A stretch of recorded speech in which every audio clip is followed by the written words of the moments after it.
Carmelo Anthony could potentially, and it seems like he will, test free agency this coming year. In the offseason, certainly the New York Knicks are not going to be destined, it appears, unless they turn it around very, very quickly to make the postseason this year in the horrific, historically bad Eastern Conference via the New York Post, so take it with a grain of salt. One source said, he, as in Carmelo, saw Stephon Marbury, get heckled by some fans on Christmas. And then, the source goes on, he doesn't want to be the next Marbury. He's very sensitive.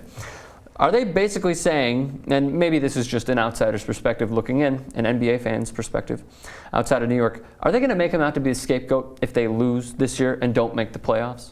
Carmelo Anthony, is he the easy target? Who's they? Fans.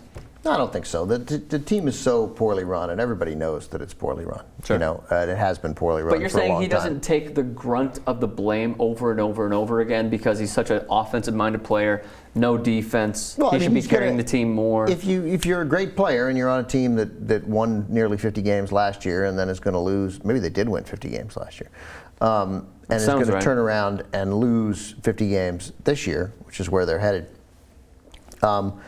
Then you're going to take some of that blame, always. Just like you're going to get credit when the team's good. So, yeah, he should get some blame. He's not. But I'm saying like 80% of it. No, I don't think so, because the team's so poorly run and the supporting cast is, you know, it's flawed and they don't have the draft choices and they haven't built the team the right way. Sure. But, you know, they can talk him into staying if they can convince him that they have a manner to get good players around him. But if I were he and I wanted to go, I'd go. I mean, and I wanted to win, I'd go, because I don't think the Knicks, with that management and that cap situation, are close to winning. I completely agree with you. Now, the BigLead.com and I believe the New York Post even said, oh, well, this means the window is wide open for Carmelo to leave New York and go to either Chicago with the Bulls, which will never happen, or you don't want to build around Carmelo and Derrick Rose, sorry, or they were saying the Clippers. Or the Lakers. The Lakers we've talked about previously, but now the Clippers. Because of all his other dealings that he wants to go to a really big market. Correct. With Jordan, and I believe we have some of those pictures. He even took some pictures at a Jordan event, I believe, or at least he was rocking the shit out of some Jordan gear. He has like a watch deal. He has a deal with Jordan. There he is right there. Yeah, that definitely was a Jordan event. You see it in the backdrop. So they were saying LA, New York, or Chicago. Loggia event. A what? A Robert Loggia event.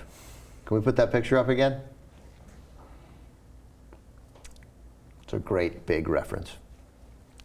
I've seen Big. I haven't seen it in a few years, but I grew up on it. He's the older guy.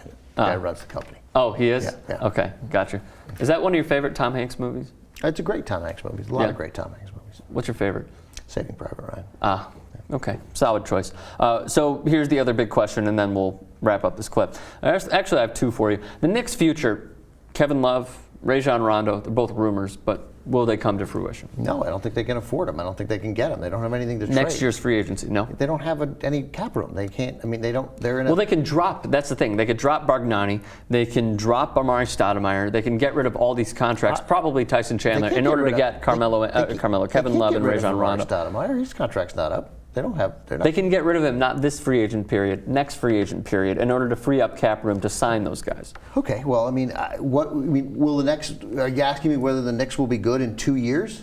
Yeah, well, maybe, but I mean, that means next year is going to be horrible. That's the only way to get there. And very quickly, does he stay or does he leave?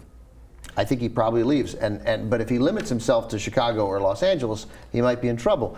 And I'm telling you, I can tell by the way people are writing about it. Yeah. Like, don't discount Washington. When Washington gets good, that is going to be a place that is that a market he wants to go to, though? You can do a ton of. It's a huge market for that. It's not. It's not as appealing though as LA, New York, Chicago. I think it's as appealing as Chicago. I don't know why Chicago would be more appealing in that regard. Washington I haven't been to Washington. I've been to Chicago once or twice. You've never been to Washington? No, I haven't. But when that team catches that city's imagination, it's going to be huge. Those tickets will be huge. Important people will be at those games. Everybody, Republicans, Democrats, senators, ambassadors, people will be at those games regularly, and you got a chance to play with a serious point guard, and they'll have some cap room coming up for some significant moves. And what you saw with the end of that Wizards game is what the Wizards desperately need is John Wall to to be able to penetrate and give someone the ball in the fourth quarter. So Carmelo, Bradley Beal, John Wall. That's what you're saying. You add, the Wizards can get good with somebody short of Carmelo, but if they added Melo, that would change the nature of that. All right, interesting. I say that I've not read that anywhere. I'm just suggesting. Right. We go back and forth all the time with Carmelo Anthony. It's just going to be interesting to see what exactly happens in the free agent period.